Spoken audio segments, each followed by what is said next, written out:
Assalamualaikum warahmatullahi wabarakatuh.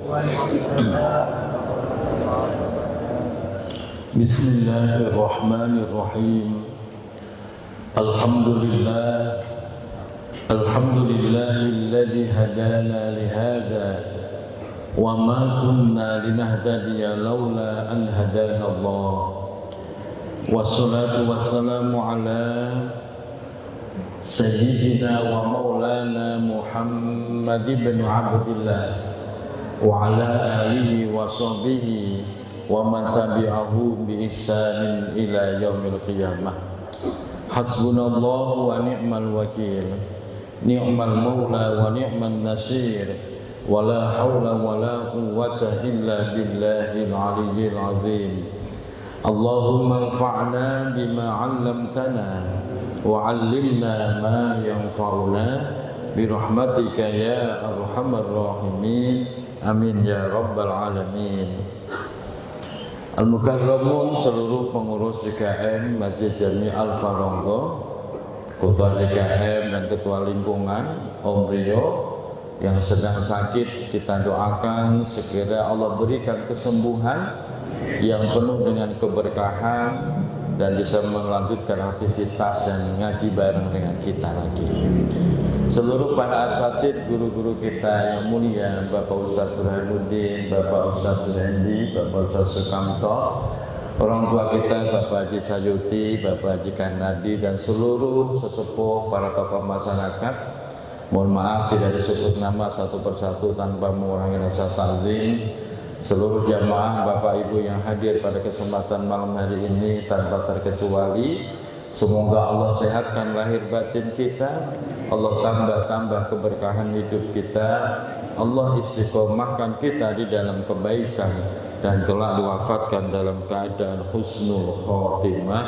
Amin ya rabbal alamin. Alhamdulillah wa syukrulillah. Pada kesempatan malam hari ini kembali Allah kumpulkan kita di tempat yang paling mulia, yaitu rumahnya Allah sekaligus menjadi taman surganya Allah.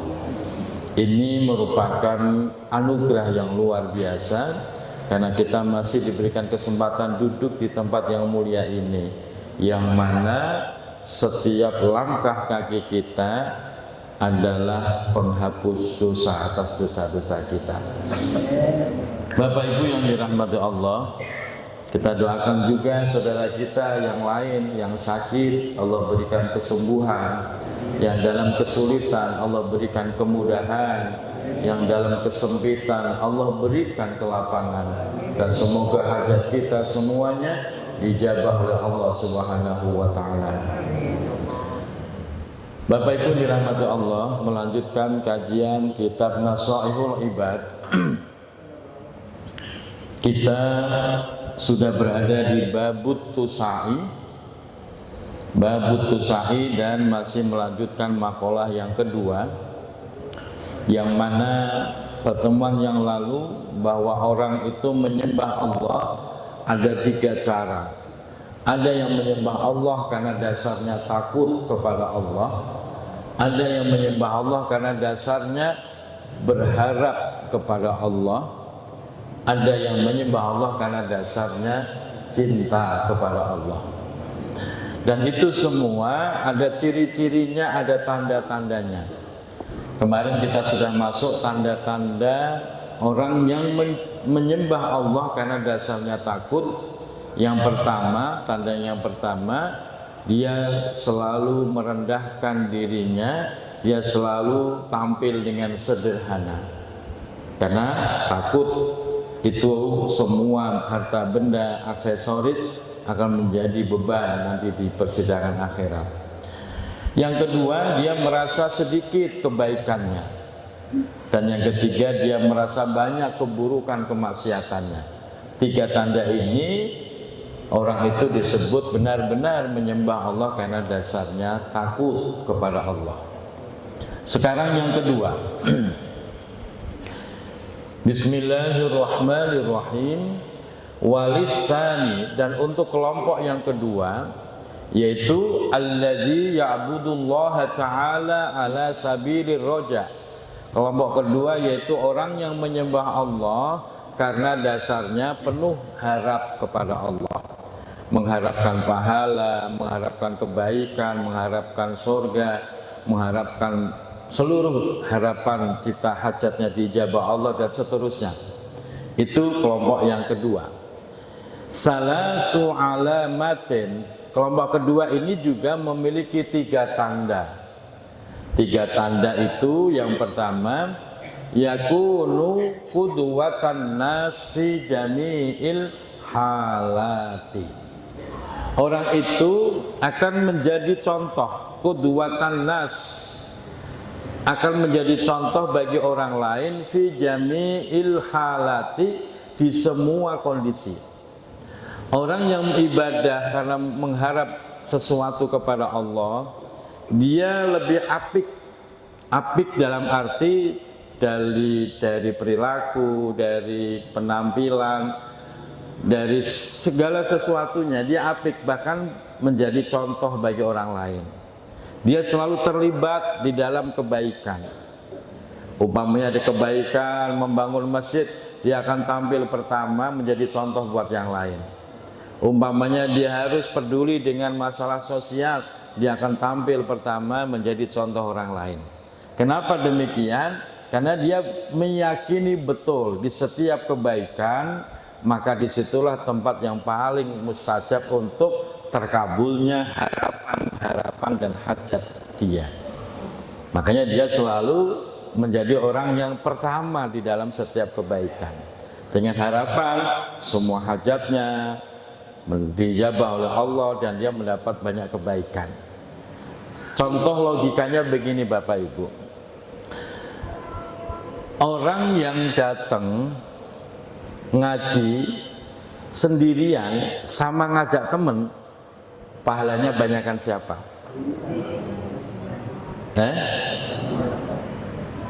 Orang yang datang ngaji sendirian sama ngajak teman, banyakan siapa? Banyakan pahala yang ngajak teman, Pak. Bapak ngaji sendirian dapat pahala. Bapak datang ngajak 10 orang umpamanya, pahala Bapak berlipat 10 kali. Karena orang yang Bapak ajak 10 orang itu, Bapak pun mendapatkan bagian pahalanya. Artinya semakin Bapak terdepan menjadi contoh kebaikan, maka Bapak menjadi orang yang paling banyak pahalanya. Makanya disinilah ciri orang yang menyembah Allah ala sabilir roja, karena dasar mengharapkan pahala yang banyak, menyabatkan pahala yang banyak dan seterusnya. Dan itu tidak salah. Jadi kalau orang masih berharap kepada Allah, itu tidak salah. Gak apa-apa mengharapkan pahala, mengharap surga, ya memang begitu. Cuman levelnya ya belum setinggi nanti yang ketiga. Tapi itu udah bagus Pak. Dia selalu menjadi penggerak kebaikan. Apapun itu. Ada temannya sakit, dia yang paling sibuk, ayo kita tengokin, ayo kita bawain apa, paling sibuk dia Pak. Ada kegiatan maulid, dia yang paling sibuk, paling aktif, bagaimana maulid ini bisa sukses dan seterusnya. Ada kan tipe orang model begitu Pak? Ada? Nah, itulah contoh, itu orang yang benar-benar beribadah kepada Allah karena mengharapkan pahala yang lebih banyak daripada yang lainnya. Nah ini ciri yang pertama. Ciri yang kedua,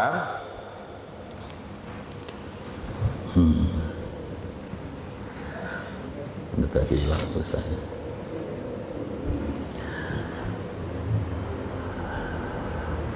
Wa yakunu askhon nasi kullihim. Wa yakunu, dan ciri yang kedua orang yang menyembah Allah karena dasarnya mengharapkan pahala dan surga, askhon nas, dia akan menjadi orang yang paling dermawan. Orang yang paling dermawan, kullihim bil mal, dalam urusan harta dia terkenal paling dermawan. Ada kegiatan apapun, dia yang menjadi contoh, orang yang pertama untuk bantu, dan dia juga yang paling banyak sedekahnya, paling dermawan. Karena itu tadi, dia berpikir ini kesempatan mendapatkan pahala sebanyak-banyaknya. Ini kesempatan mendapatkan ridho dan pahala surga dari Allah. Sehingga dia akan menjadi orang pertama dan paling banyak sedekahnya. Karena ada loh Pak di luar sana itu, ada orang dia semangat dalam menggerakkan semua kegiatan kebaikan, semangat. Tapi dia tidak punya kemampuan untuk berinfak banyak, tidak punya kemampuan. Ya nggak apa-apa, tapi dia paling tidak dia menjadi orang pertama yang menggerakkan. Nah syukur-syukur penggerak iya, paling sebanyak sedekahnya juga iya, dan itu luar biasa Pak. Ibaratnya pahala diborong sendiri nanti itu. Dia yang ngajak-ngajak, dia yang sedekah paling banyak dan seterusnya. Itu tanda kedua ala sabilir roja. Yang lebih jelek ngajak enggak, sedekah enggak, terus diem aja gitu. Nah, kan ada orang begitu ya Pak ya, ada itu loh. Nah makanya paling tidak kalau kita belum bisa sedekah banyak, jadilah penggerak kebaikan, jadilah contoh kebaikan. Begitu Bapak yang menjadi orang pertama, Bapak mendapatkan seluruh pahala dari orang yang terlibat di dalamnya. Dan rumus ini Pak, ini berlaku umum. Siapa yang menjadi penggerak kebaikan, dia mendapatkan seluruh pahala yang ada di situ.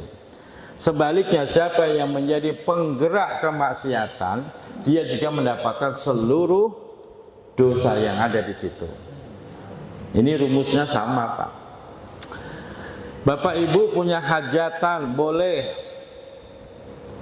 pakai musik, boleh, saya bilang boleh. Yang menjadi masalah adalah gara-gara Bapak Ibu nanggap dangdut, nanti ada pedagang pakai gerobak didorong, ternyata isinya bukan es teh tapi minuman keras. Ada kan begitu Pak? Gara-gara Bapak Ibu nanggap dangdut gede-gedean, maka itu jable atau apa sebutannya Pak, pada datang laki-laki hidung belang juga pada datang nongkrong di atas motor kadang-kadang. Anda kan begitu? Nah, dosa nggak itu? Yang nanggung dosa siapa? Yang punya hajat gitu. Kenapa? Bapak menjadi penyebab utama, menjadi penyebab adanya kemaksiatan itu, maka dia menanggung seluruh dosa. Makanya besok-besok kalau pengen hajatan rame, gampang Bapak Ibu, panggil semua asatid sedepok, suruh ceramah satu-satu. Rame. Bapak mendapatkan seluruh kebaikan di dalamnya. Gitu. Jangan sampai rugi, udah habis banyak nanggap dangdut, pahalanya juga banyak. Nanti Bapak bengong di akhirat. Ya Allah, perasaan saya nggak pernah mabuk, kenapa ada dosa mabuk? Kata Allah, kamu memang nggak pernah mabuk, tapi gara-gara kamu para pemabuk datang. Waktu kapan? Waktu kamu nanggap dan nah begitu nanti. Ya Allah, saya nggak pernah main perempuan, kenapa ini ada perempuan, dosa perempuan nakal? Begitu nanti diterangkan. Gara-gara kamu perempuan nakal datang, laki hidung belang datang, nyumbang enggak, bikin dosa iya. Begitu nanti Pak. Makanya besok kalau pengen hajatan, saya sarankan nggak usah. Kalau pengen rame ya sudah, setel aja, YouTube kan banyak itu, nggak perlu pakai manggil begituan. Lagian manggil begitu berapa duit? 20 juta. Itu kelasnya apa? Organ tunggal. Full 20 juta. Itu yang kelas feminis berapa Pak RT? RT pernah gak tahu nih. Berapa? 50 juta. Masya Allah. 50 juta itu girang-girangin siapa nanggap feminis coba? Yang nyumbang kondangan, biasanya kondangan duduk sebentar pulang. Yang nikmatin dangdut itu ya orang-orang itu tadi, nggak tahu dari mana asalnya, datang sambil mabuk, ada yang bawa perempuan, laki hidung belang, udah itu tuh yang menikmatin. Kita yang diundang paling sebentar pulang kan. Itu. Artinya secara logika kita rugilah 50 juta cuma buat begitu. Mending beliin kebo atau sapi ya, panggil yatim semua sekampung Ratu Jaya.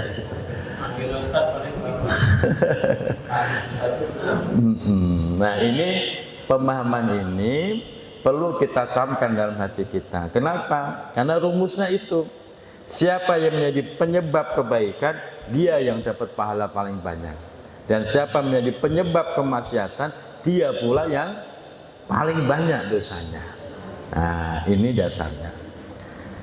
Yang ketiga, ciri orang yang menyembah Allah karena dasarnya adalah roja, berharap kebaikan. Yang ketiga adalah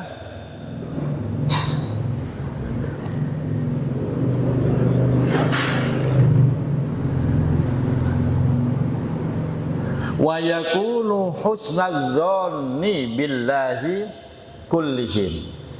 Orang itu punya sifat husnudzon billah, selalu berbaik sangka kepada Allah Subhanahu wa ta'ala. Apapun kondisinya, dia selalu berbaik sangka. Jangankan mendapatkan nikmat, mendapatkan musibah umpamanya, dia tetap berbaik sangka kepada Allah. Ini hebatnya orang yang menyembah Allah karena mengharap pahala dan surga, penuh dengan harapan. Tabrakan motor loh, tetap dia bersyukur, alhamdulillah cuman lecet doang. Sampai tangannya patah tuh, alhamdulillah cuman tangan doang yang patah. Jatuh dari balkon sampai kepalanya, ya tetap ya Pak Iran ya, alhamdulillah cuman koma sebentar. Jadi dia husnuzon, berbaik sangka terus terhadap takdir yang Allah berikan kepada dirinya. Kok Bapak bisa ditanda ini? Berarti benar-benar kita menyembah Allah karena jalan harapan tadi. Itu tanda yang ketiga. Dan ini kebaikan, Pak. Dan kayaknya kita levelnya di sini. Levelnya kayak di sini, Pak. Untuk tanda yang ketiga, kelompok yang ketiga lebih berat nanti, Pak. Nah, yang ketiga itu siapa? Yang ketiga, kelompok ketiga adalah orang yang menyembah Allah karena dasarnya cinta. Ini juga memiliki 3 tanda. Tanda yang pertama, yu'ti ma yuhibbuhu. Wah, ini berat nih, Pak. Dia itu dengan ringan sekali tangannya menyedekahkan sesuatu yang dicintainya. Berat apa ringan? Berat apa ringan? Berat, Pak. Tapi bagi orang yang sudah sampai titik ini, Pak, sedekah begitu tuh gampang. Gak ada beban lagi dalam hatinya. Beda dengan orang yang belum sampai level ini, dia sedekah tapi dipilih. Yang kira-kira gak kepake mana, kasihkan orang. Yang masih dipakai, enggak. Yang kira-kira udah nggak seneng baru dikasihkan orang. Yang masih seneng ya ditahan lagi.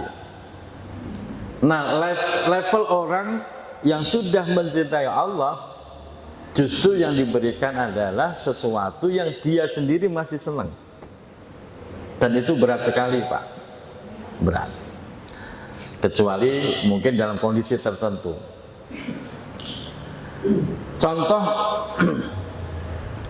Contoh seperti itu, dalil seperti itu ditegaskan juga di dalam Al-Quran. Lan tanalul birra hatta tunfiqu mimma tuhibbun. Kalian tidak akan mendapatkan al-birra. Al-birra itu apa? Ridhonya Allah atau cintanya Allah.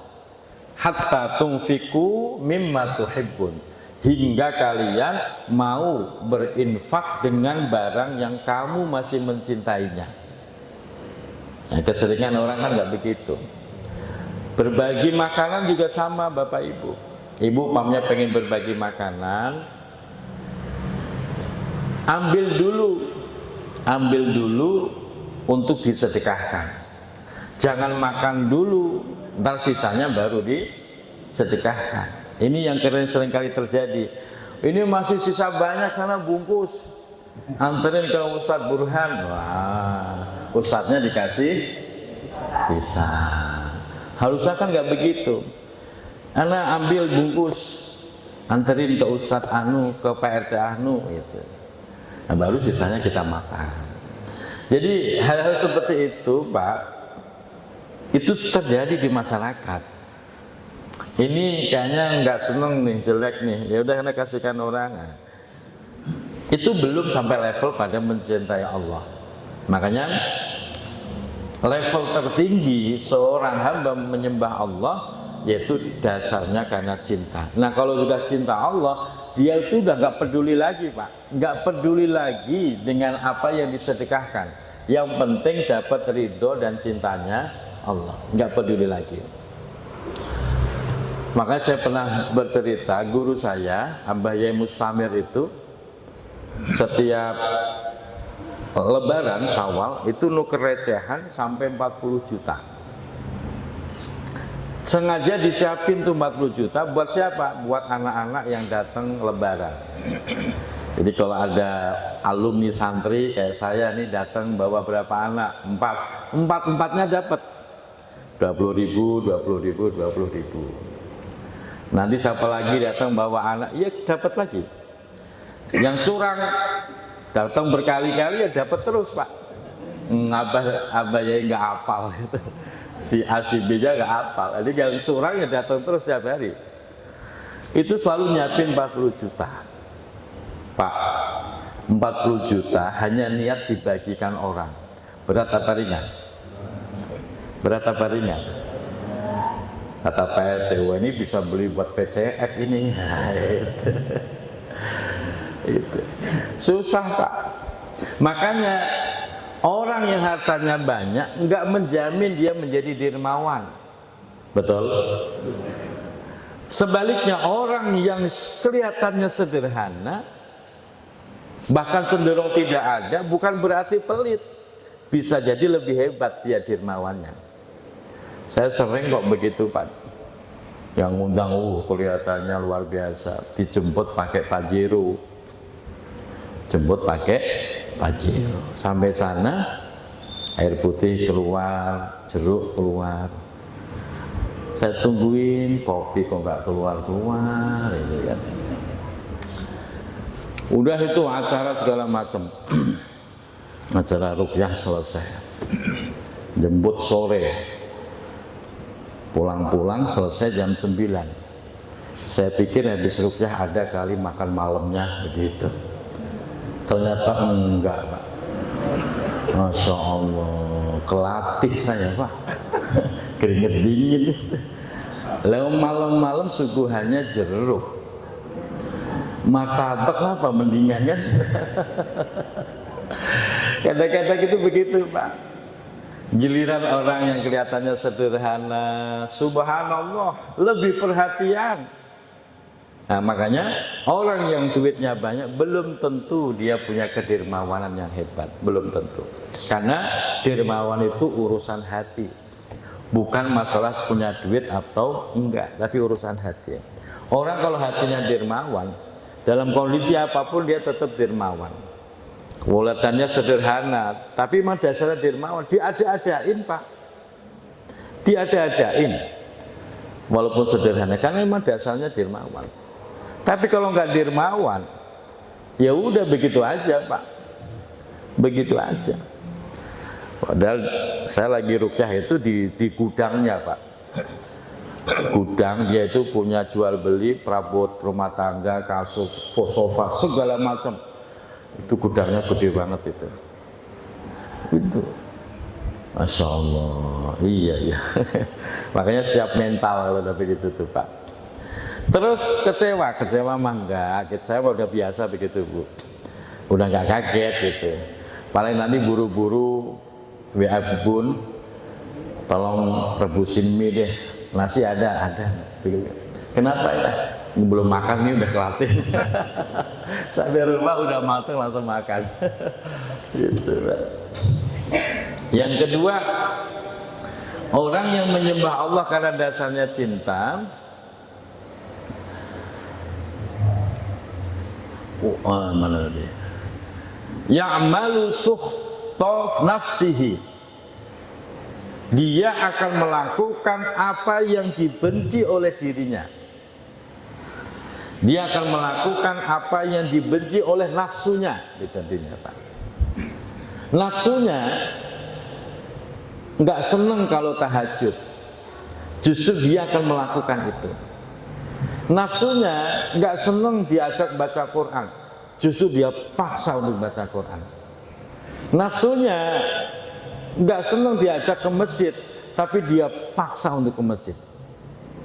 Jadi orang dengan level seperti ini, Pak, nafsunya itu dikalahkan terus. Nah, ini yang luar biasa. Nah, kita kan enggak. Kita sering nurutin nafsu. Apalagi kalau udah dapat bisikan. Kamu baru pulang 5:30, kamu capek, udah istirahat dulu. Enggak ngaji, enggak apa-apa. Allah Maha tahu kamu itu capek, begitu ya. Terus manggut-manggut, bener juga ya. Udah enggak datang, Pak. Itu. Tapi kalau orang ini level cintanya luar biasa, paksa. Biarin capek, biarin ngantuk, ntar ngantuk di masjid aja, begitu. Pas, bener sampai masjid ya ngantuk, Pak. Ya nggak apa-apa, tapi udah menang, dia melawan nafsunya, menang. Bangun malam, musim hujan, dingin, mau wudhu malas, paksa. Harus dipaksa, Pak.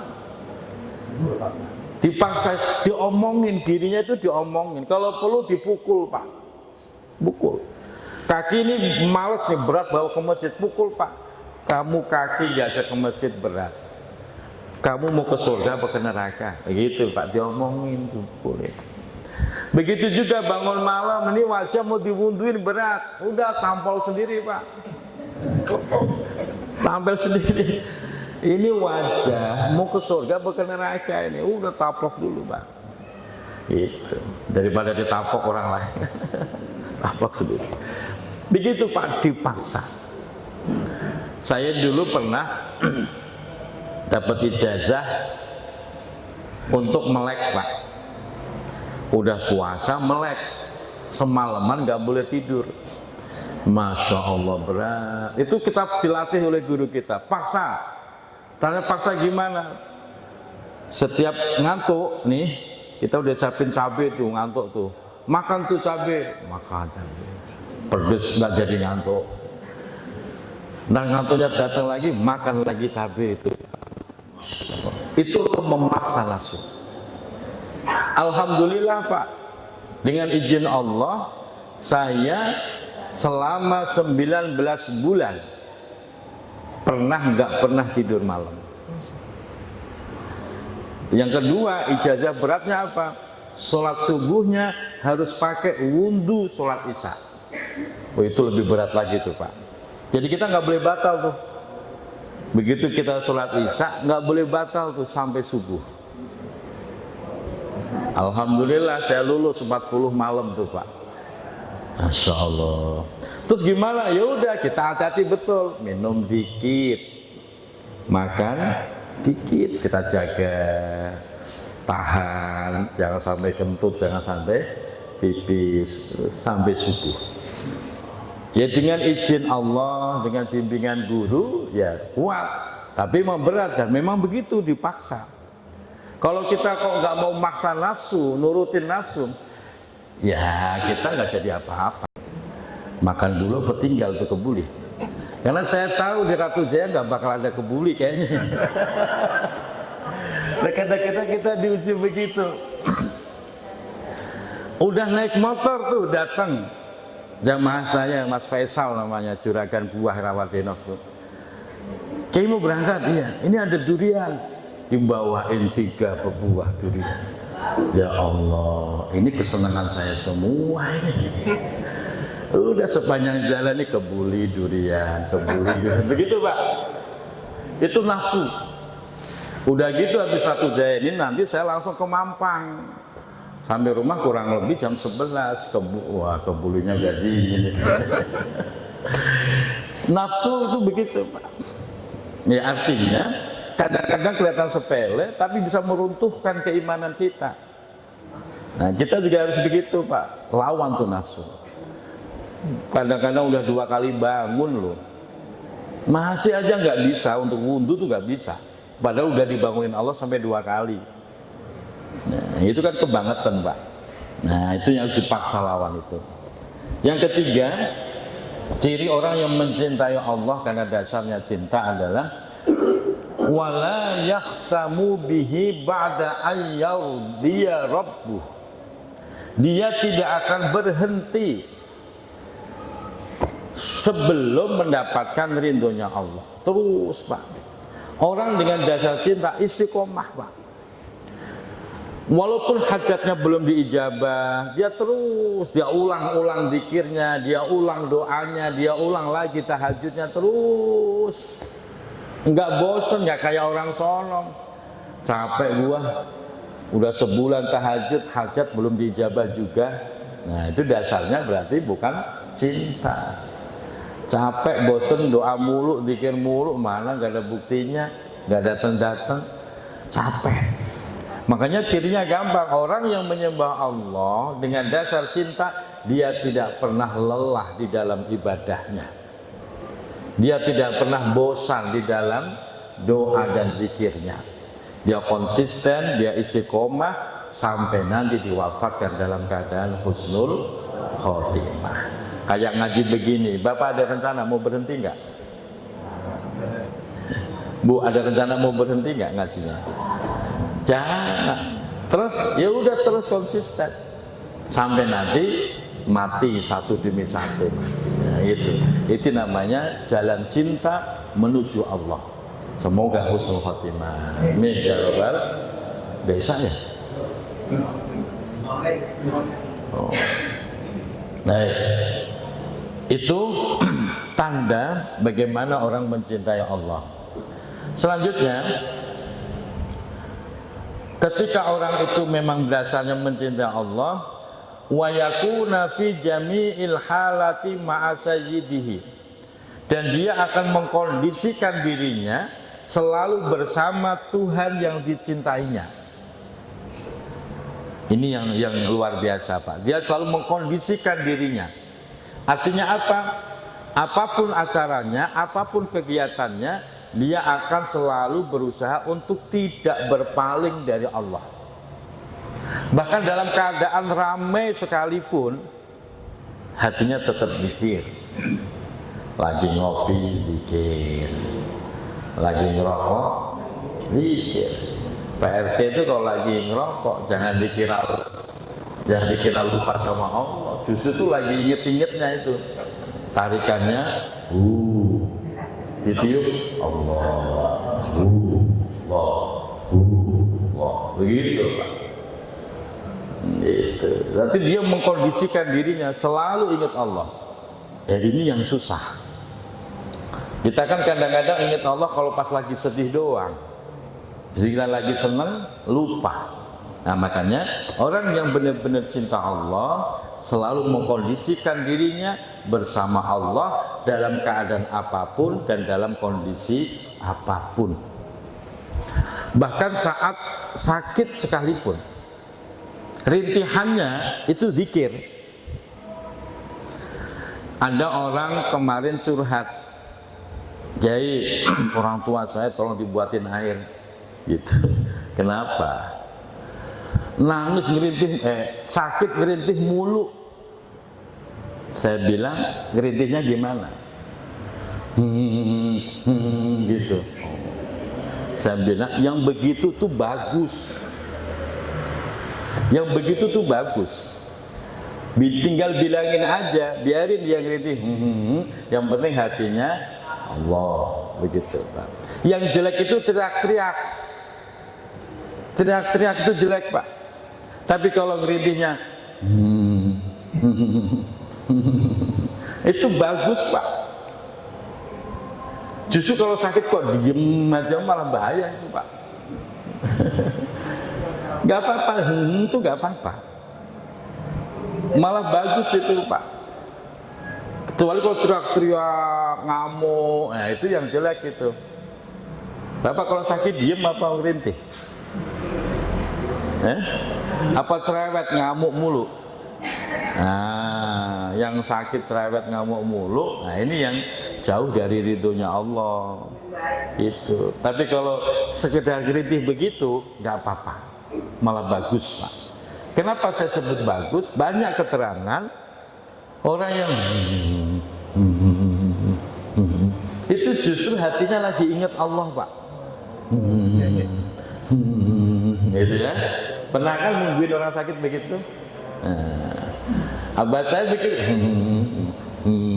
saya dengerin, kadang saya godain, Abah mau ngopi? Boleh, kopi boleh. Abah saya kata gitu. Begitu, Pak. Justru kalau istri bapak sakit kok diem, ingetin, jangan diem.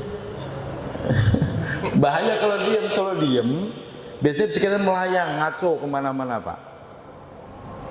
Jangan diem, nggak apa-apa. Itu biasanya lagi ingat Allah tuh orang begitu. Gitu. Ya, jadi kalau ada suaminya ngerintih, nggak apa-apa tuh, terusin, Pak. Gitu. Tapi kalau ngamuk-ngamuk mulu, cerewet, malah galak, tinggal aja suami. Udah sakit dirawatin malah galak. Ada suami model begitu? Dulu, sekarang udah enggak. Udah ngaji. Demikian, semoga Allah mencintai kita semua. Assalamualaikum warahmatullahi wabarakatuh.